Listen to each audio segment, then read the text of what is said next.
Well, hello and welcome to everybody joining today's discussion on modern board architecture and specifically focusing on the three most important board structural focus areas ensuring success.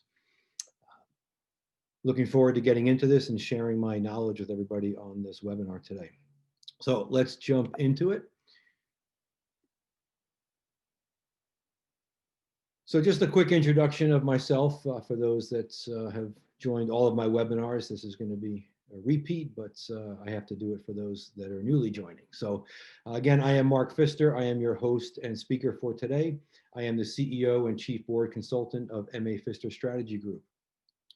I focus a lot of my effort in governance and strategy areas. I'm a board director. I'm a board consultant. I've worked with hundreds of public, private, and nonprofit boards, and in many cases, directly focus in strategy, governance, and technology and cybersecurity with these organizations.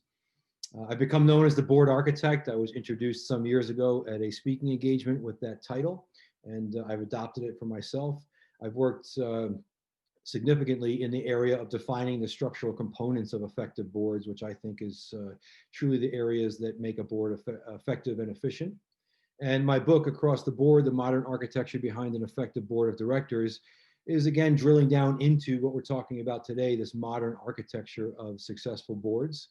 And I'm happy to say that this is now in over 70 countries. So starting to get some pretty good traction with this concept of focusing on the structure or the architecture of boards. Extremely important.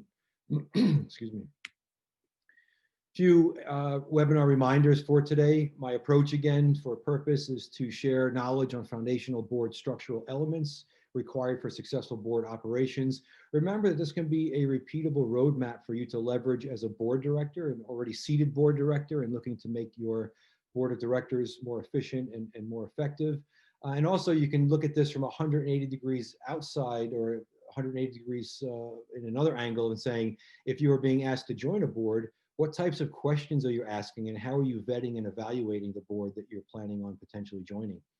These are very telling questions and they're very telling answers that you can get to make sure that you are controlling the risks that you take on based on the structure of the board you're planning on potentially joining. For questions, please write your questions in the Q&A section if time allows, which it should. I will answer questions at the close of today. Otherwise, I will always follow up on every question I am given, and I'll follow up with an email afterwards. And to answer the question I get quite often, I will say yes to the materials. The entire webinar video, as well as this particular presentation deck, you'll have access to. Within a day or two of the end of this webinar, I will send out the link for that so you have access to that. Great. All right, so what to walk away with from today's discussion. Number one is I want to talk about the importance of proper board architecture. What does that mean? Why is it important? And then we'll get into the areas, what I like to say, the three most important board structural areas of the board's sphere of influence, the board's planes of congruence, and the board's coverage and balance. And this really makes up the heart of the depth and the coverage and the efficiency and effectiveness of a board. And then one example of a plane of congruence that we'll talk about will be in section 5. I want to talk a little bit about the board behavioral predispositions. And we'll get into some more detail on that, of course, but it's an area I view as extremely important and something I figured I would break out and speak about directly as a standalone element for today's discussion. Okay, so remember that today we're talking about, from a goals viewpoint, of understanding the structural elements for a successful board, whether you're building a new board, whether you're rebuilding an existing board, or as I've mentioned, if you're evaluating a board, you're considering joining. Very useful in using it in that realm as well. So let's first start out with some of the basic concepts of the importance of proper board architecture. Remember that properly architected boards ensure adherence to their existence simply based on their structure. So it's interesting to be witnessed with the hundreds of boards that I've worked with. When their structure is correct, they actually operate more in line with what their role and their responsibilities are. So this adherence can be further built into the structure of the board that ensures that it's doing what it's supposed to be doing as part of its role and functionality. As a board member, or again, evaluating whether to join a board, you need to honestly ask yourself as a starting point, is this board truly successful? Is the board making a positive impact? And is the board respected? And we can leverage a few different areas of thought process to first start out our questioning of whether or not a board needs to be looked at from a structural or architectural viewpoint. So let's look at 5 of the reasons for a board's existence, and that can help to answer some of these questions. Number 1 is the board promoting meaningful action? Is it truly driving strategic focus? Is it guiding prioritization within the company? And is it preventing goal diversions? These are all extremely important to make sure that there is meaningful action to the time that's being spent by a board of directors, and that the organization is getting the value from this group. Not just the CEO, but the overall organization is getting value. Number 2, is the board fostering accountability? Is it promoting discipline? Is it truly acting as a critical sounding board? And is it emphasizing the urgency and even the prioritization of areas that are important to the organization? It's extremely important. Is the board conveying trustworthiness? Now, this is an area we've seen many gaps in this over the past 5 years, with boards simply not behaving the way they're supposed to, not representing the organization correctly, and even individual board directors being caught in compromising situations and scenarios. And truly, the board is there to help build trustworthiness, or convey trustworthiness to the rest of the organization internally, as well as to shareholders and stakeholders. So is the board truly building brand comfort? Is it building and increasing credibility? And is the board showing that it's attracting professionals to the organization? Number 4, is the board helping to grow the network? This is true of the board's network as well as the overall organization's network, to be leveraged through expanded connections to people and expertise, expanded access to resources, and expanded access to data. I like to think about the expanded access to data as additional input to making the proper decisions for the board. So the research areas to make proper decisions. And of course, is the board providing proper mediation? Is it allowing for decisions, tough decisions to be made? Is it acting as a sounding board with shareholders, or even between team and family members when we're talking about family businesses?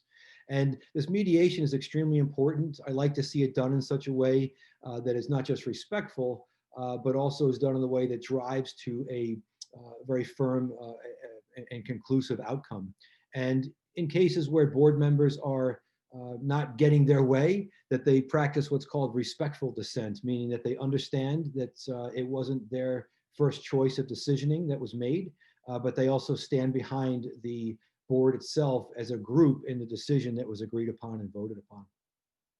And all of these are areas, these 5 things that I've mentioned here are areas to think about when you're evaluating the board's purpose. And is it truly sticking to these areas in terms of where it's putting its efforts and its resources? Now, when we think about taking those questions and evaluating them and then putting them into a structural focus, or again, what I like to call this architecture, we can really break this down or look at this in 3 specific areas. And we're going to drill into these in a moment so you understand exactly what I mean by these. We're going to first start off with what the board's vertical considerations are. We call this the board's sphere of influence, which truly is describing the board's expertise. So what is the experience and the expertise of those that are part of this board as board members? That's number 1, vertical considerations. Number 2, horizontal considerations. This is what we call planes of congruence, which truly is the board's character. So above and beyond the board's expertise, what other character components are we infusing into this board to make it not only more effective and more efficient, but also make it enjoyable to be part of this board? And then we get into depth considerations, and I like to call this your coverage and balance. And the board's depth truly is it one person, as an example, on the board that has expertise in a specific area, or are there multiple people that have expertise and they overlap in their expertise areas to allow for in-depth discussions which bring you to a better conclusion? A prime example of when you're missing depth on a board, a prime example of an expertise area is cybersecurity. So in many cases, what I see with the boards I work with is that there's only one person that has true in-depth knowledge in the board with, say, technology or specifically in cybersecurity area. Well, nobody can then dispute or even enter a debate or give a point of view against what that one person is stating, or challenge it for that matter, because nobody else has expertise. And this is going to cause extreme risk or increased risk for boards. We'll talk a little bit about that. So again, number 1, sphere of influence. Number 2, planes of congruence. And number 3, coverage and balance. So let's jump into the board's sphere of influence. And what exactly does that mean? So we're going to first start out by saying a board's sphere of influence, it creates the important foundational expertise elements of the board. And if we look at that visually, I'm going to build this out in a few different diagrams that will expand upon this concept. First and foremost, we're going to say at the highest level, we're looking at each individual board director or board member as having a core leadership competency. Then around that, you'll see the concentric ring here of an operational competency. I'll talk about that in a moment. And then we talk about the skill set competencies. Now, in most cases, most boards will actually begin and end with this step. They'll say, we need a certain skill set and experience. Let's look for that person. Let's get them on board. And by doing that, you're looking at a very monolithic board. There's no character or anything built into that board yet. But as we still talk about the sphere of influence areas, core leadership is truly looking at, does this person have more than just previous titles that they've served in, right? So as each board member or board candidate, do they have proven deep experience in strategy creation? Have they shown skill in proper and effective governance? Have they successfully led large teams? Have they demonstrated an ability to motivate team members? And last but not least, have they shown great leader traits of a clear vision, courage, integrity, honesty, and humility? All extremely important. I try to dig into these when evaluating potential board members to make sure that they're not just living behind a title. And I want to understand how they've applied these principles in their professional lives. This area of operations expertise is extremely important. So what we're talking about here is deep experience in implementing strategies, creating governance mechanisms, showing the ability to right-size strategies to the organization's capabilities, and then adapting or allowing for change to ever-changing delivery challenges. And the best way to describe the importance of operations expertise is the following way. We all know the person that's great at coming up with strategy, but when it comes to implementing, or what I like to say, operationalizing their strategy, it will commonly fail.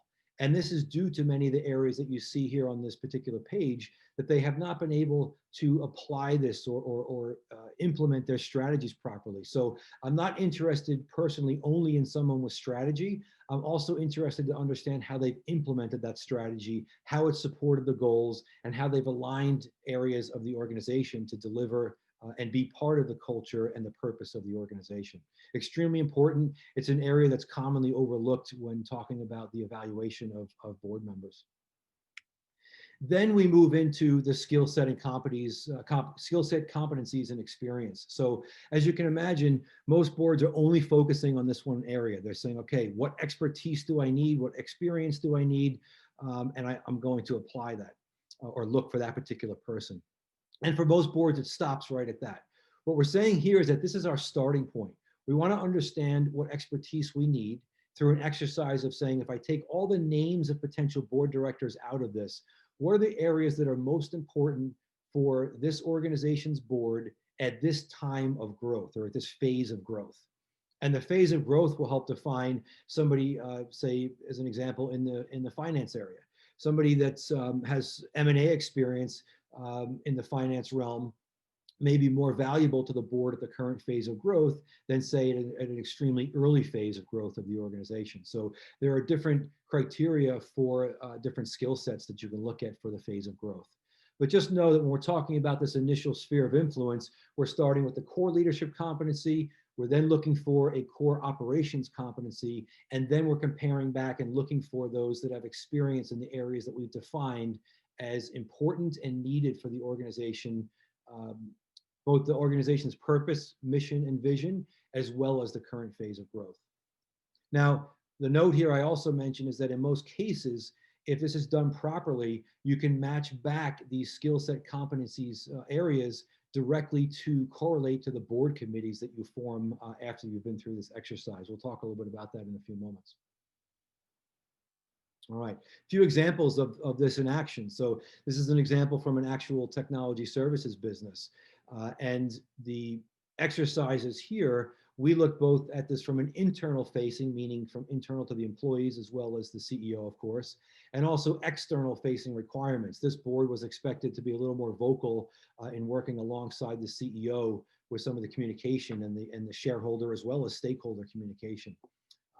Few interesting things to point out here. It was decided that for this technology company, they wanted to have some sort of tie to a legislator, previous legislator, not a current legislator, just to understand what type of regulations were coming down the pike, and then try to build technology solutions around that particular regulation or law that was going to become law in a short amount of time.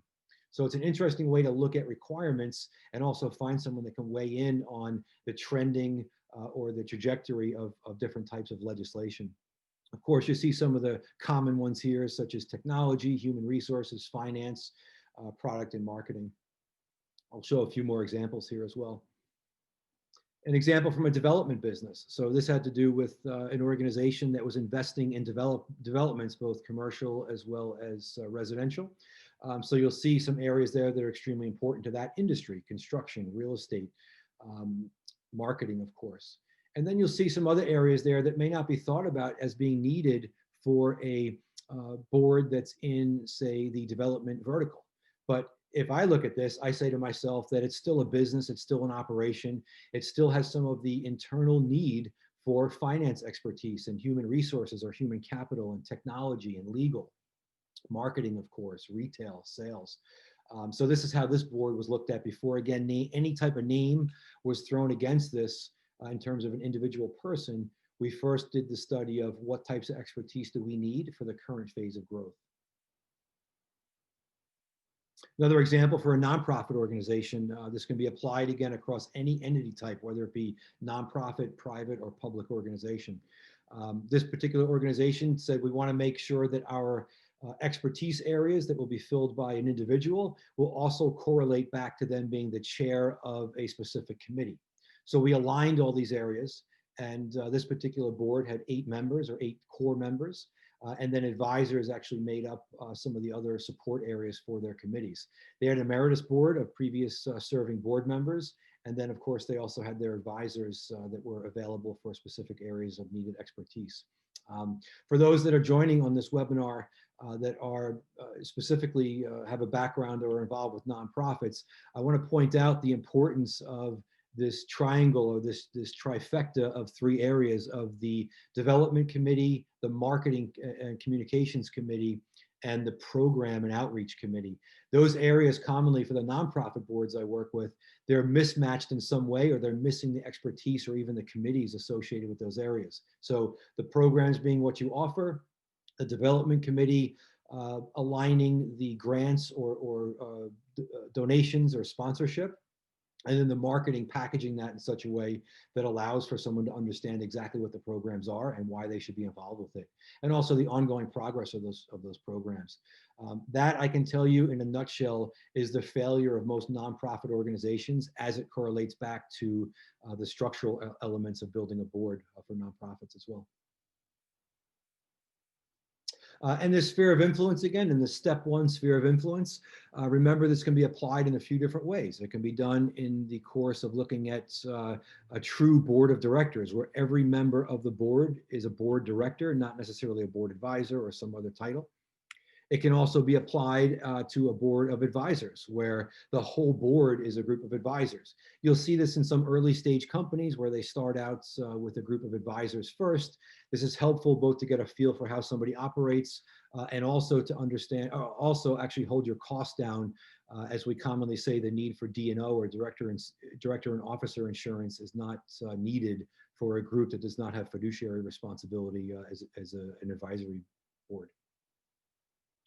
We see a combination, we spoke a little bit about this in a previous model, where the board of directors, formal board of directors is in place, and then you have another group of a board of advisors rolling into and supporting that board of directors for specific expertise areas.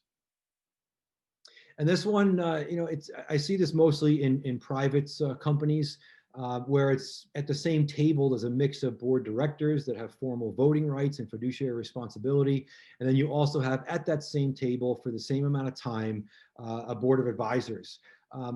This model can be good and bad. I like to always think about it as that there's some limitations due to voting versus non-voting members, but you also want to be extremely sure in this model that you're aware of the risk as it applies to insurance caveats. So I like to say that you want a great secretary, corporate secretary, or a board member secretary as part of this model to make sure that it's being documented on who's voting and what was said during these decision-making times to avoid any type of D&O breaches. All right, and then some of the common sphere of influence board committees. These should look fairly common to those on this particular webinar. We spoke about a bunch of these already. Some of the ad hoc committees. Now, I know some boards use these as standing committees, such as the audit committee, say the ethics committee as well. Nominating committee is sometimes combined with a governance committee, so that would be in some cases a standing committee and not an ad hoc.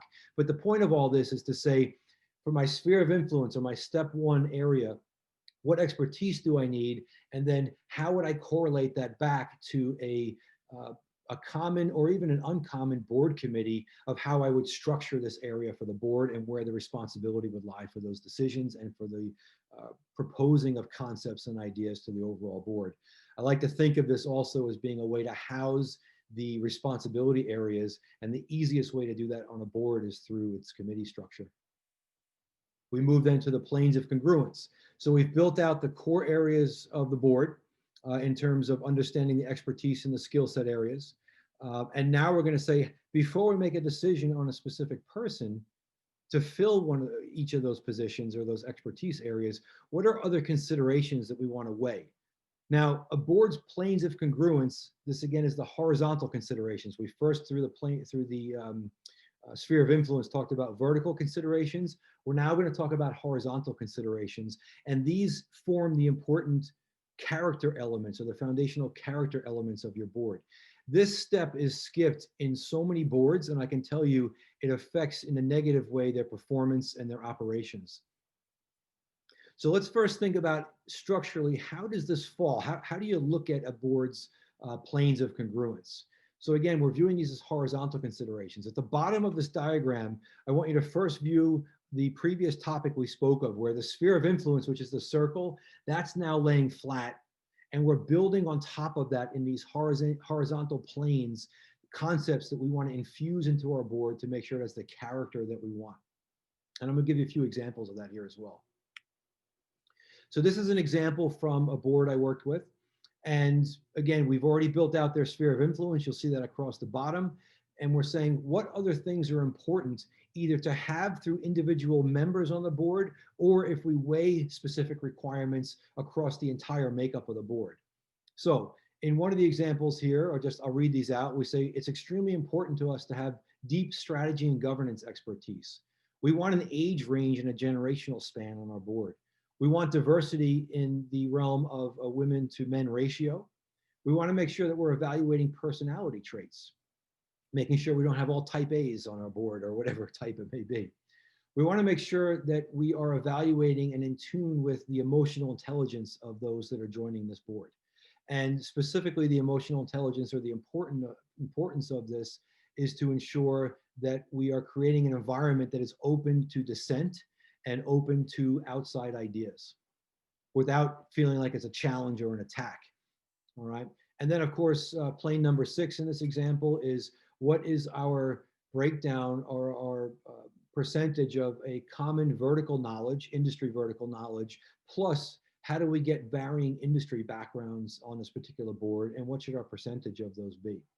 And I'm going to show you next how we broke some of these down for these horizontal considerations.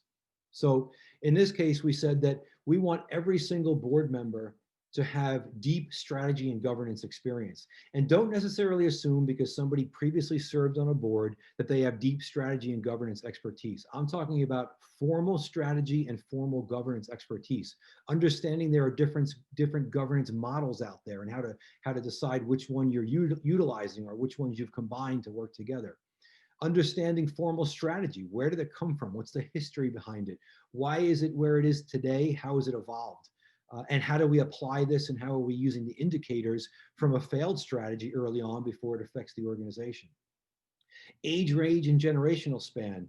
The group came up with an extremely wide range in this. They wanted the expertise of someone who's been in the industry or a specific expertise area for a long time, but they also wanted to open up their doors and their board table to a younger generation. And this allowed for some of the succession planning roles that they wanted to incorporate starting now with their current board build.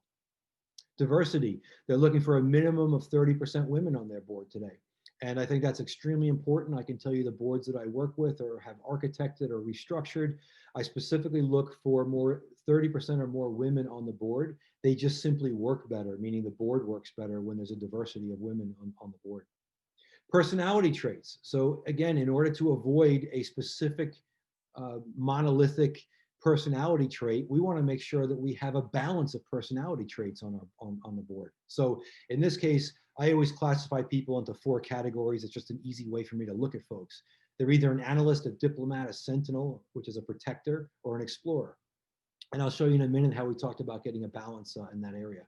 Emotional intelligence, it is absolutely a requirement for this board. Folks have to be highly experienced in controlling their emotions and understanding the emotions of others, period. Extremely important for the operations of a board.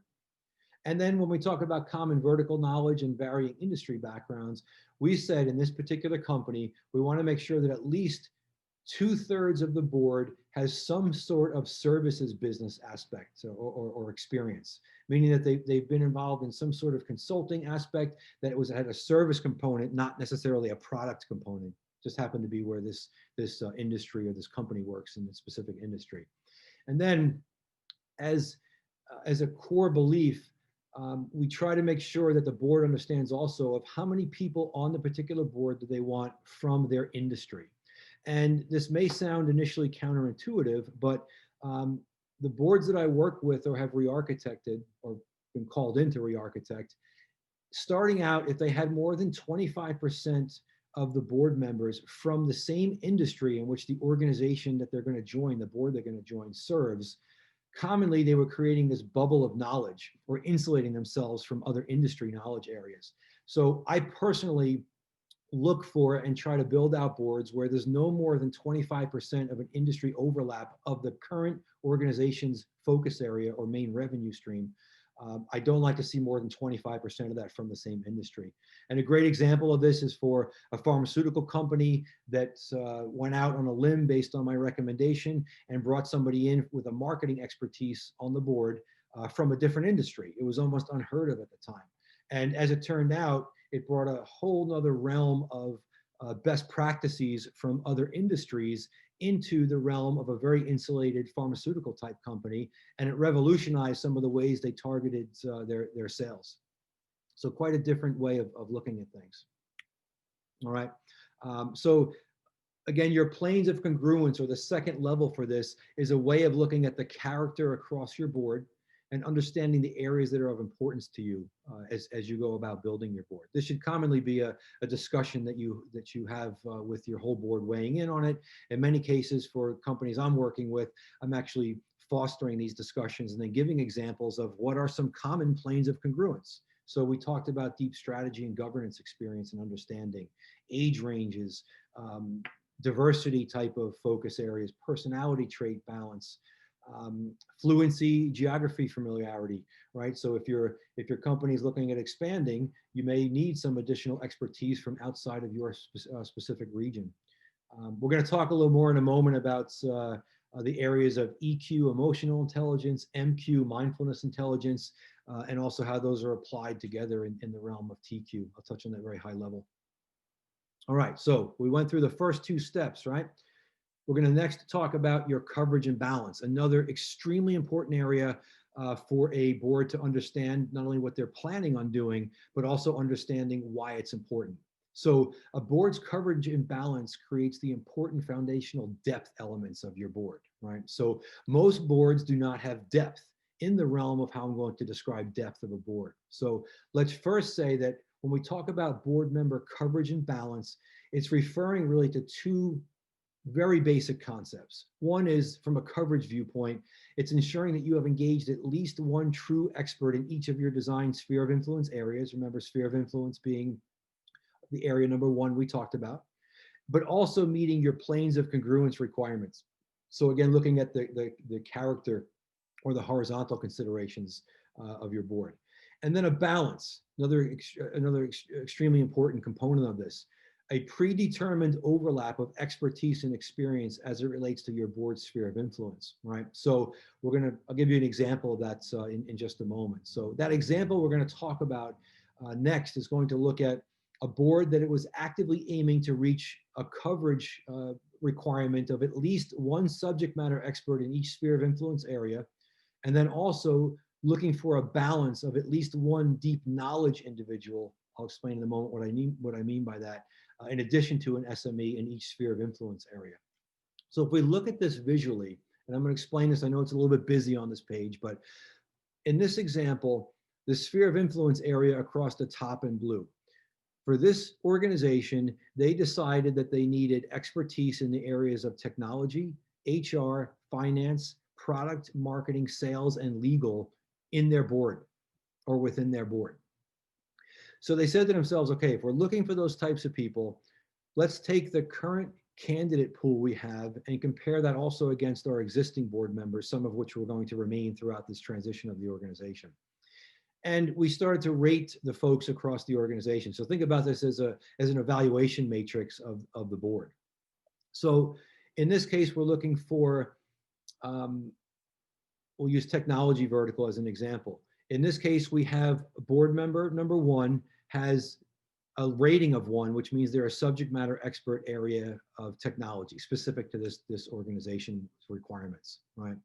But we also said here that we want another board member to also have a level of deep knowledge in this particular area, to give us some of this background or give us some depth to the organization, to say that if board member number 1 proposes something for the organization in the technology or even the cybersecurity space, is there another board member that has experience and expertise in this space to agree with it, to disagree with it, to offer up input, to get it to a better point of decisioning? And you can see where if there was only one board member with experience in the technology space, there wouldn't really be much weigh-in other than some questions potentially on what will be the proper route to go. This offers up that coverage and that balance of decision-making on a board. Now, human resources, let's look at this area. In this evaluation, they have nobody rated as a 1 or a subject matter expert, but they do have 2 that have deep knowledge. And at the bottom, you see an X in the area of SME coverage, and you see a downward facing arrow for the knowledge depth. And what that's telling me is that we're missing an expert, and we're also not really where we want to be with a balance of at least one SME and at least one deep knowledge expert in that space. So saying that, they need to have somebody that's available to them that joins this board based on their level of importance they put on this, that has a human resources background. Let me give you one more example here. So in finance, we can see that we have 2 subject matter experts in this area, and we have 1 deep knowledge person. Now, my hope would be in this that one of the either board member 3 or board member 6 would be viewed as becoming the chair of the committee, of the finance committee for this organization. And of course, board member 4 would somehow be involved as a committee member in that finance team. So here you'll see the SME coverage area at the bottom shows a check mark. We're covered in that space. And for a knowledge depth consideration, we are above, it's not a horizontal arrow, but an upward pointing arrow. We are looking at the depth we need to have a valuable discussion and debate potentially on topics that come up in the finance area. This coverage and balance, again, is extremely important. Most boards are not looking at this. They are checking the box to say that we've gotten the expertise we need in a specific area of importance. But I like to think about 2 scenarios for this. One is if that board member becomes ill or is not available for a specific board meeting, does that mean there's no discussion whatsoever on that particular sphere of influence expertise area? Or does it not allow for the depth of discussion we want to get to based on different experiences and different backgrounds? So hopefully you understand what I'm talking about there. All right, so those 3 areas I just mentioned, those make up the most important core areas of how to look at a board. And quite frankly, this can also be correlated back to looking at it from a team viewpoint of building any type of team, whether it be an executive team, a project team, any team that has decision-making power. We're looking at it from really those 3 particular areas. Now, let me layer in one other area of importance here. And I talk and write about this topic quite frequently because I think when we only view leadership in that monolithic realm of someone's experience, title, or expertise, we're missing out on many areas that are of extreme importance, especially when we're talking about a leader that has to operate in an environment of establishing their authority and convincing, right? If they have an idea and getting across their point of view. So if we think about the horizontal considerations for a board, and we correlate that back now to a board's planes of congruence, right, which we just talked about. In the planes of congruence, one of the areas in the example that you saw, I talked about emotional intelligence being highly important to that particular board. And I think this should be true for any board that's being formed or rebuilt, or if you have someone who's retiring for any reason from a board or moving off the board, start to layer in these different evaluation criteria. So let me just point out a few on here that I think are extremely important. Number one, in the realm of emotional intelligence, and I like to think of emotional intelligence as your ability to understand why someone is reacting in a certain way, but also controlling the way you respond to what could be viewed as a challenge or an attack or even simply a question. And your emotional intelligence weighs into that. Now, for board directors that have not honed this skill set, and there are many, anytime they are questioned on something, they view it as a personal attack. Now, you can imagine an environment where if you pose a question to somebody and they take offense to that, that discussion is not really going to go too far. You are either going to shut down because you don't want to receive their wrath coming back on you, or you just know it may not be worth it to ask the question because it's going to make this person visibly emotional in some way. So the emotional intelligence component is extremely important to look at and to evaluate in a board director's demeanor. Now, mindfulness intelligence to me is probably more the proactive view of EQ. MQ is focused more so on, are you aware and in tune with those around you? And does that play into how you deliver a message or speak to them? And again, another extremely important skill for anybody, especially a board director, to drive these discussions and these decisions to the appropriate level, to make sure that things are being covered and to make sure that the decisions are sound.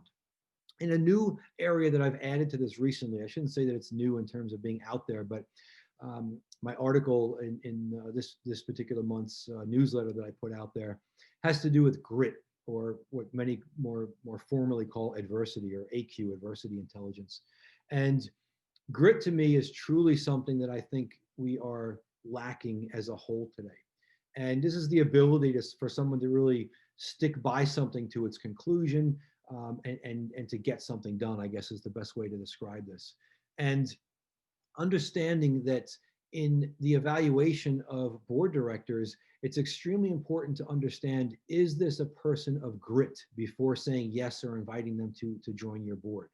So I like to think of these different ways of looking at the behavioral predispositions as they apply to our structural component of the planes of congruence, or horizontals, as an extremely important way of evaluating, or at least making sure it's part of your plan to evaluate personality traits, or how somebody operates. Are they diplomatic? Are they tactful? I laughed the other day. I was explaining to my dad the EQ, MQ, and AQ. And he came back and said to me in a very direct way, he says, back in my day, we used to call that wisdom. And it's interesting to think about. That truly is a component of wisdom, how somebody behaves in a group type environment, how somebody conveys their thoughts, their ideas, or their beliefs. And are they willing and able to listen to others that want to make that idea better or to challenge it, quite frankly. This is where decisions and outcomes become better. And those things should be happening in the boardroom. I see a question here. Some of these I'll answer as we go. How do you measure someone's EQ? Great question. So I can tell you, I don't know if there's a specific test that's been designed for EQ, but I can tell you the one I use for it. The one I use is called a Gordon Personal Profile Inventory. I write about this in my book that you'll see behind me here as well. And in the evaluation, I found that the GPPI, or the Gordon Personal Profile Inventory assessment, it measures somebody against these 9 traits. Those traits include communication areas. They include an area called, what I love, which is called ascendance, or the ability to take on additional responsibility above and beyond what they're responsible for today. A great way to peer into somebody's psyche and understand if they have a deep emotional intelligence. So that's one way I do it. I also think there's ways to see, even in interview phases, excuse me, how somebody reacts to certain questions where, maybe you do challenge them a little bit in a specific area, even during an interview, and see what type of emotion comes back in that. Is it passion? Is it anger? Is it sadness? What type of response do you get in that way? And then also trying to formulate areas of deciding someone's mindfulness intelligence level. Are they in tune with my body language as an interviewer of them making the decision to join a board or not? Are they aware that in their delivery of a message that they have to be very much in tune with how someone's receiving that and to recorrect or course correct as they're delivering that message? And then of course on the AQ side, I like to find out of stories where somebody truly pushed through in areas of or times of adversity. What did they do? It's getting a little bit easier right now to find examples of grit, I'll say, although I think there's less people with grit today. But examples of grit, I think, are easier today to find, especially with those that have reformulated businesses and how they do business in today's pandemic world. So a lot of stories of adversity being overcome in that world today. But really getting a feel for these areas to evaluate them is extremely important. Quick things before we get to a few more questions here. I go into very deep detail of what I view as the modern board architecture. I welcome you to pick up a copy of my book if you don't already have one, but it's truly the chronology of focus areas, including more depth on the areas we spoke about today, in how you should look at, again, building a board, rebuilding a board, doesn't matter if it's nonprofit, private or public company. And then also looking at that from 180 degrees out and saying, if I'm going to interview for a board position, or even throw my name into the hat and send my board documents in for consideration to make it to an interview for a board, is this a board I really want to be involved with? Is it a board that I can be successful with? Have they structured themselves properly? Remember that the proper structuring of a board also plays into the risk tolerance of a board. So I welcome you to read the book. I think you'll find it quite useful in more detail of what we're talking about today. Also, if not to drill into marketing here, but very high level, if you need help in this process, know that I have an offering. I've done this hundreds of times with different boards, and it truly is taking everything I've learned over the years, working with hundreds of boards, and applying that in a way of guiding organizations down that particular process of how do you evaluate your current board based on those three areas of importance. And then how do you go about rebuilding or looking at building the board properly from day one if it's a startup? How do you go about doing that? So let's go ahead and take some questions. Let me just mention again, I'm always infinitely interested to see how people apply these concepts.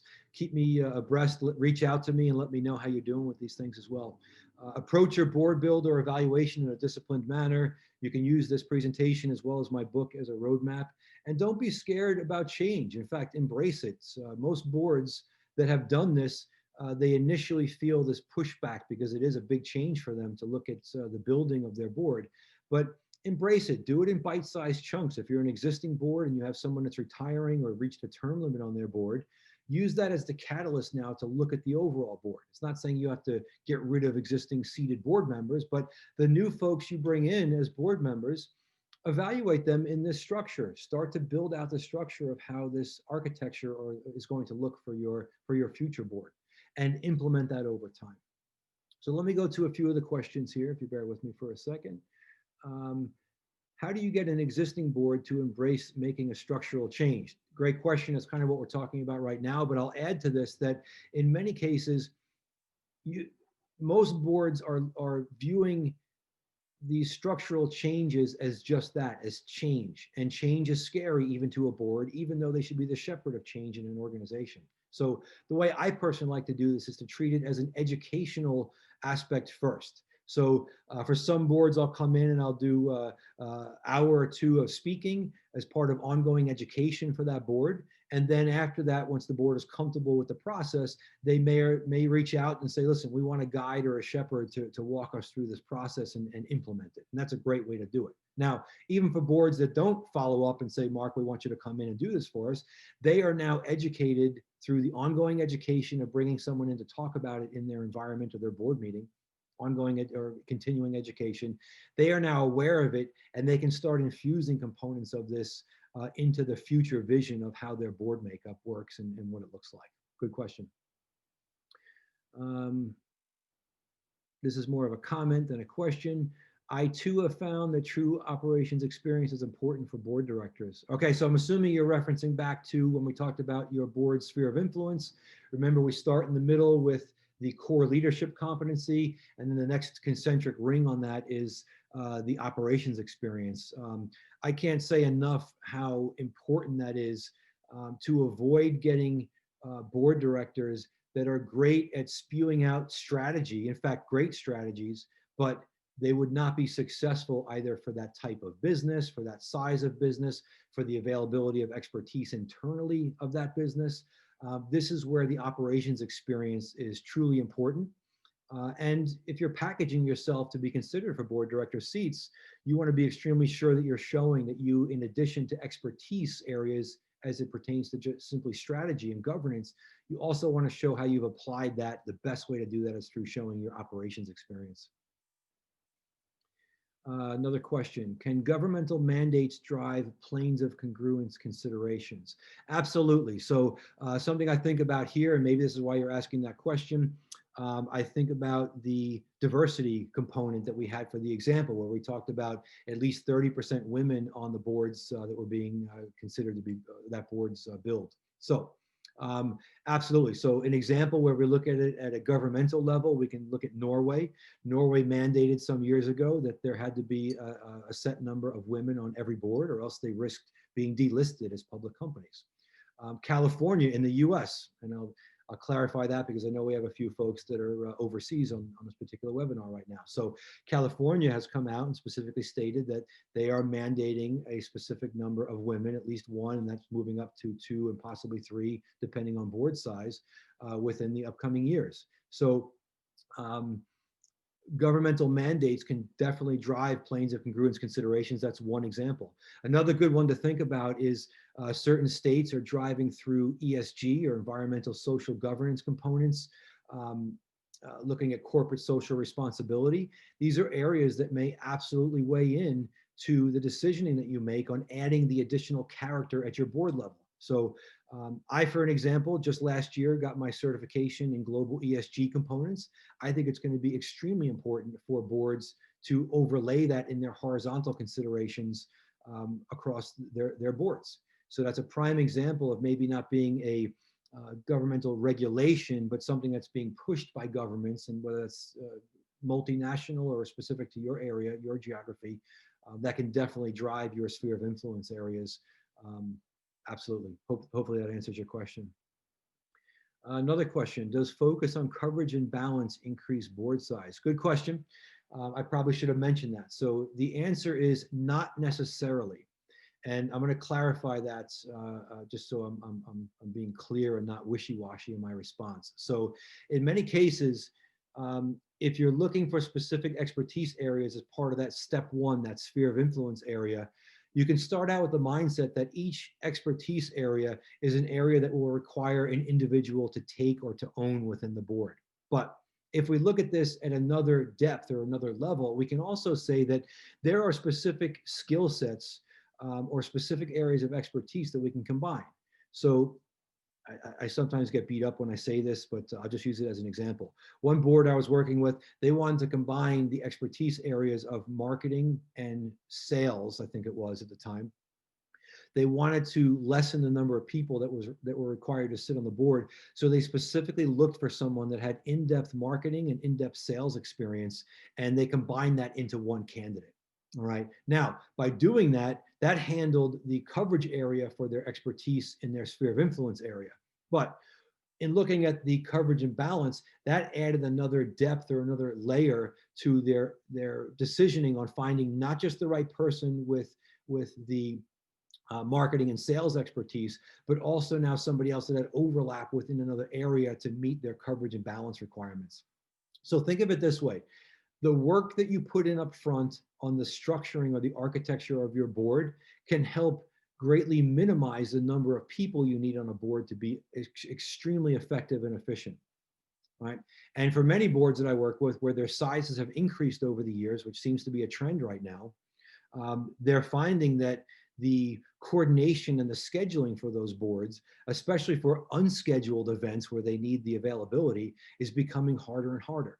So what better way to help out with that coordination than to control the size of your board, but still allow for proper sphere of influence coverage, still allow for the character through your planes of congruence, and then also do not compromise or not have to compromise on that coverage and depth that we talked about, coverage and balance on your board.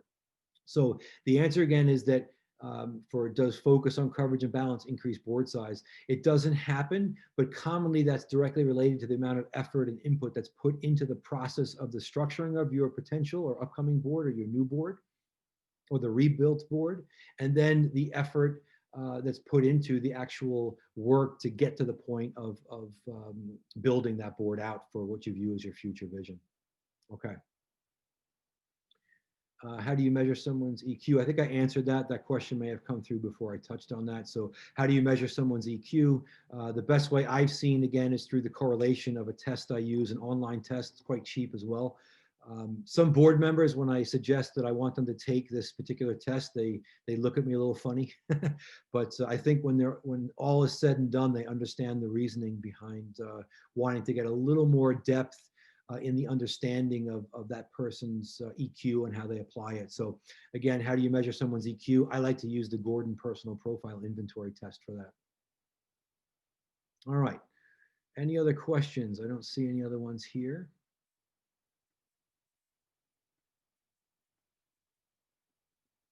Okay. Well, I thank everybody for joining today. And again, I tell you, reach out to me if you need help in this area, reach out with your questions. My email is here. I am always available. As you can tell, I'm passionate about this area.